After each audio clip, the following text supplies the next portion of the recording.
Now that we've had a pretty good introduction to quantum mechanics and the consequences of quantum mechanics and talked about using it on some fairly simple systems, we want to move into talking about the use of the quantum mechanical model on predicting and explaining the spectroscopic behavior of molecules. We're going to focus in this chapter and the next chapter on vibrational and rotational spectroscopy. All the particles that we talked about so far in the first few chapters have been single, infinitely symmetric, spherical type particles that were capable of only translational motion. But molecules that have two or more atoms have the ability to rotate in space as well as have their bonds vibrate.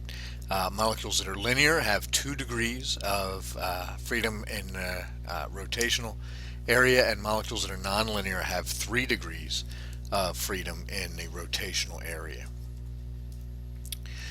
So in order to simplify the models that we're going to use just a little bit, we're going to use a couple of approximations. One of them is that we will think of vibrations happening as though they were happening on a spring, like you learned in physics class for spring mechanics, and that spring is a harmonic oscillator where the potential energy of vibration is related to the square of the amplitude of the vibration, and a constant that is the spring constant. It's going to be related to the strength of the bond. And this serves as a pretty good approximation for the energy and motion associated with stretching a bond, especially at fairly low energies. You can see what's written in blue here, what's graphed in blue, is harmonic oscillator approximation.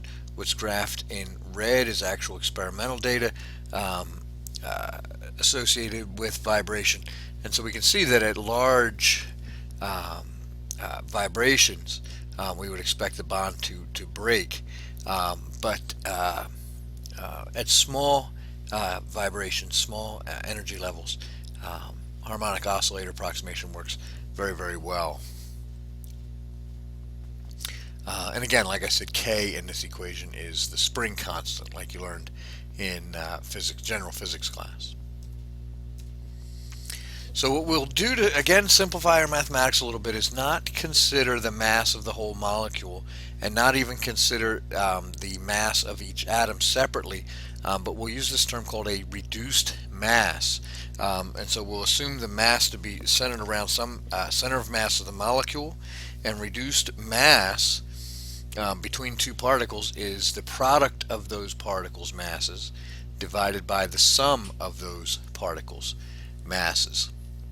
And the Schrodinger equation with the Hamiltonian operator applied to the wave function gives us energy, and we can write that this way,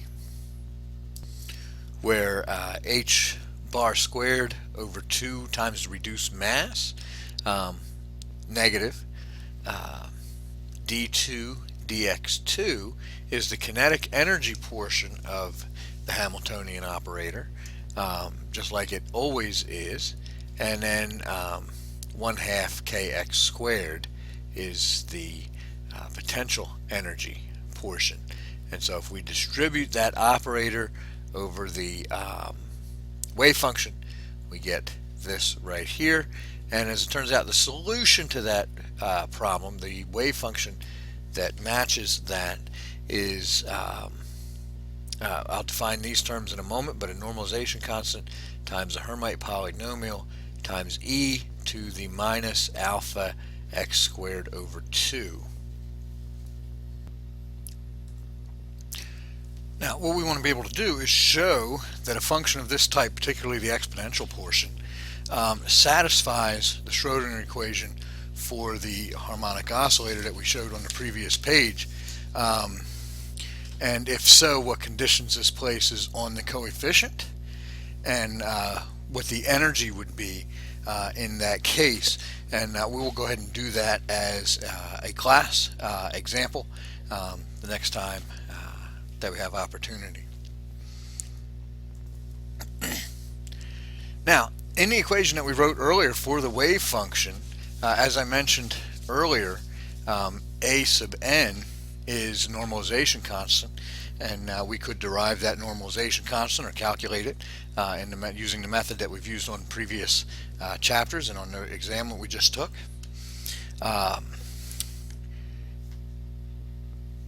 The alpha is just an abbreviation for a collection of constants that includes reduced mass, h bar squared, and spring constant.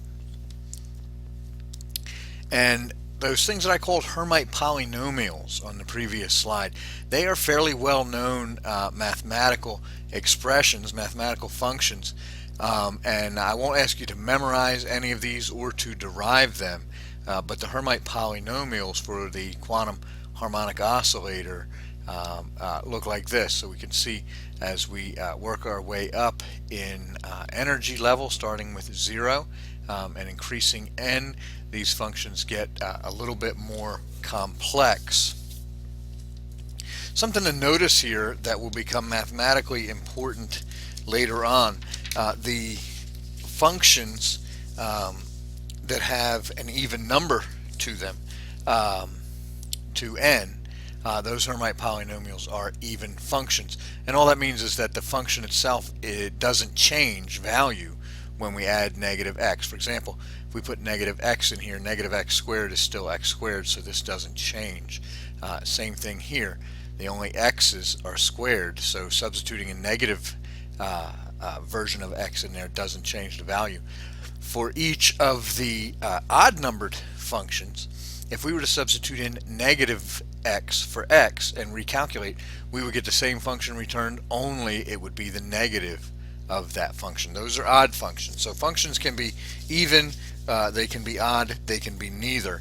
But these Hermite polynomials are always even or odd, whichever matches the n, the energy level number for which those polynomials are set. Quantization appears in this argument then for the same reason it did in the particle in the box.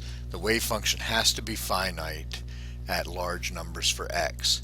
The resulting dependence of energy on n is actually fairly difficult to derive. I'm not going to have you do that on a homework or on a test, but the energy comes out like this, where the energy is h bar times the square root of k over reduced mass times n plus 1/2. So it's a fairly simple result, even though the derivation is quite lengthy.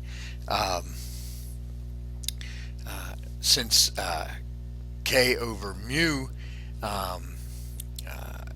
over 2 pi, square root of k over mu over 2 pi will give us the frequency, then we have the energy of vibration is h nu times n plus 1/2. And so the frequency can be given as 1 over 2 pi times square root of k over mu, where again k is the spring constant and mu is the reduced mass of the system. Now the question is, what can be said about the amplitude of the vibration? The amplitude is described by the operator x, the same thing as position in our other quantum mechanical systems, and the wave function is not an eigenfunction of x, because it is an eigenfunction of the Hamiltonian, and x and Hamiltonian never commute.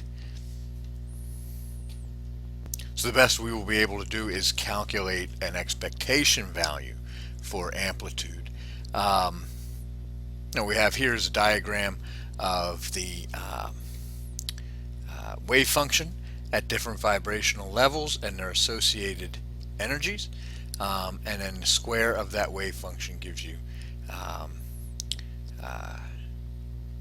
information about the position, or at least the probability of finding the molecule in a particular position.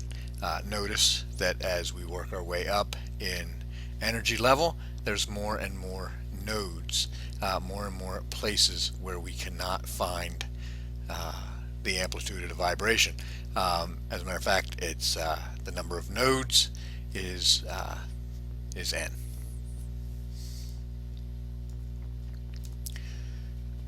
All right, so we've just finished talking a bit about vibrational motion. Rotational motion is going to be a little bit more mathematically complicated for us to derive because rotational motion is going to happen in a circular path, whereas our coordinate system so far has been the Cartesian coordinate system, which is a rectangular or cubic system. Now, what does make things a little bit easier is that the three types of motion that a molecule can have: it can be moving through space, that's translational; it can be rotating about an axis, or it can be vibrating. Those can be treated separately. So there'll be a separate Hamiltonian for translational motion, a separate one for vibrational, a separate one for rotational. However, we will make our lives much easier by discussing this in terms of spherical polar coordinates instead of x, y, z Cartesian coordinates. This system will be built around the center of mass of the molecule, and we'll set the coordinate system up so that the path of translation for translational motion is r for the coordinate system. So we'll only have one variable for translation. We'll have two variables then for rotation, and then we'll have the amplitude variable for the vibration. Now, what we mean here by theta and phi is angles about the axis. So r is going to be distance from the center of our coordinate system out to a particular position, and then theta is the angle between position and the z-axis, whereas phi is going to be the angle around the xy plane, if we consider this the xy plane. Now, since each part of the Hamiltonian has different variables, it's possible to solve the Schrodinger equation for each type of motion separately. So we'll get an energy of translation from the translation Hamiltonian, energy of vibration from the vibration Hamiltonian, and so on for rotation. And if that's going to work, the only way that will work with the derivatives involved will be if the total wave function for the system is separable into three separate wave functions, one each for the kinds of motion we're talking about. So we'll have a wave function that depends only on distance, that is translational. We'll have a wave function that depends only on amplitude, that is the vibrational wave function. And we'll have a rotational wave function that depends on the two angular variables. And then the total wave function for the system will be the product of those three separate functions. In order to make the math a little bit easier, actually a lot easier, we will assume that in rotational motion the bond length is fixed. That's not strictly true. When we rotate a system, the faster we rotate it, the more it spreads out. Even with a strong bond, the more the bond would spread out. But to a good approximation, if we assume that the bond length is constant, it doesn't affect the energy too terribly much. And it makes our math much easier. And again, we'll use center of mass for the molecule as our coordinate system, as our origin, and treat it as though it were a particle with its reduced mass rotating on a ring in the xy plane with potential energy equal to 0. That will leave us with a fairly simple Schrodinger equation for this system. If we're only rotating in two-dimensional space, but again, using Cartesian coordinates would be very complicated since we have an angle of rotation. And so we'll switch to polar coordinates to make the math a bit easier. d2 dx2 plus d2 dy2 translates to this here, and then we'll have with only one angle variable, since the radius is going to be considered constant, and we will have this as our Hamiltonian, where the eigenfunction depends only on the angle of rotation. And we'll pick up here in the next video.